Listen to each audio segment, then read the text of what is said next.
Cycle రావాలి. మన గుంతకల్ పట్టణంలో గత ప్రభుత్వం తెలుగుదేశం ప్రభుత్వం ఉన్నప్పుడు చంద్రబాబు నాయుడు గారు 1800 కోట్లు సంక్షేమం అభివృద్ధి చేశారు అంటే ఎవరైనా మీకు నమ్మగలుగుతారా? 1800 కోట్లు సంక్షేమం అభివృద్ధి చేశారు.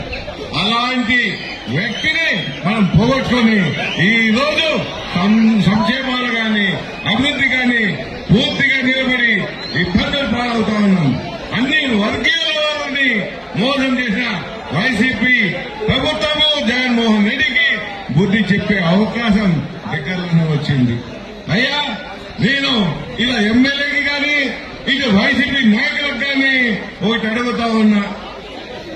ఏదైతే రైతులకి నీరు కావాలి, 13 చెరువులకి నీరు నింపాలి అని తెలుగుదేశం ప్రభుత్వం ఉన్నప్పుడు గొంతెత్తి అడిగిన నాయకులు చంద్రబాబు నాయుడు గారు శాంక్షన్ చేస్తే అది టెండర్ కూడా వేసి 42 కోట్ల వరకు ఈ రోజు వరకు కూడా చేయకోకుండా వెనక్కి నిలబడాలంటే మీ చిత్తశుద్ధి తెలుస్తామని ప్రజలకి. రైతుల్ని దగా చేశారు, నీళ్లు ఇస్తామని మోసం చేశారు. ఎక్కడిచ్చారు నీళ్లు? అదే గుర్తించారు. 12 ఏళ్లు ఎండిపోతే తెలుగుదేశం ప్రభుత్వంలో నీటిని నింపిన ఘనత ఒక తెలుగుదేశం ప్రభుత్వానికి దక్కింది. అది చంద్రబాబు నాయుడు ఆశీస్సులు అయిందని మీకు తెలియజేస్తా ఉన్నాం. మరి ఇవే కాకోకుండా ఈ రోజు మనం టిక్ ఇది చూస్తా ఉన్నాం. ప్రతి ఒక్కరు దానికి 500, 12,500, లక్ష రూపాయలు కూడా కట్టి ఇళ్ళని రిజర్వ్ చేసుకున్నారు. మరి ఎవరికైనా ఒక్కరికైనా చేసేవా? తెలుగుదేశం ప్రభుత్వంలో ఉన్నప్పుడే 20% బిల్డింగ్లు పూర్తి చేయడం జరిగింది. 20% పూర్తి చేస్తే అది తెలుగుదేశానికి చంద్రబాబుకి పేరు వస్తుందని దాన్ని కంప్లీట్ చేయకుండా పావుడి గుత్తి గుంటగా నిలిపావు. 517 కోట్లు దానికి చంద్రబాబు నాయుడు గారు ఖర్చు పెట్టారయ్యా. ఇది ప్రజా సొమ్ము కాదా? మరి మీకు తెలియదు. వైసీపీ ప్రభుత్వ ప్రతినిధులకు తెలియదా? వైసీపీ ఎమ్మెల్యేకి తెలియదా?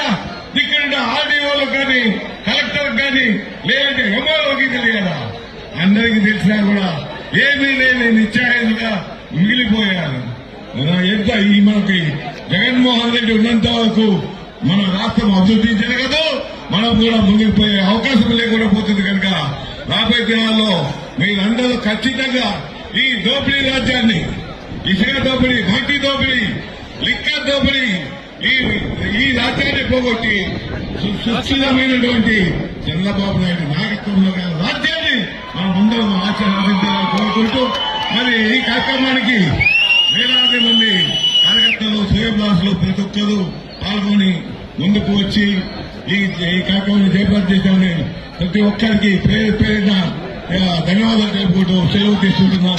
Thank you very much. నమస్తే.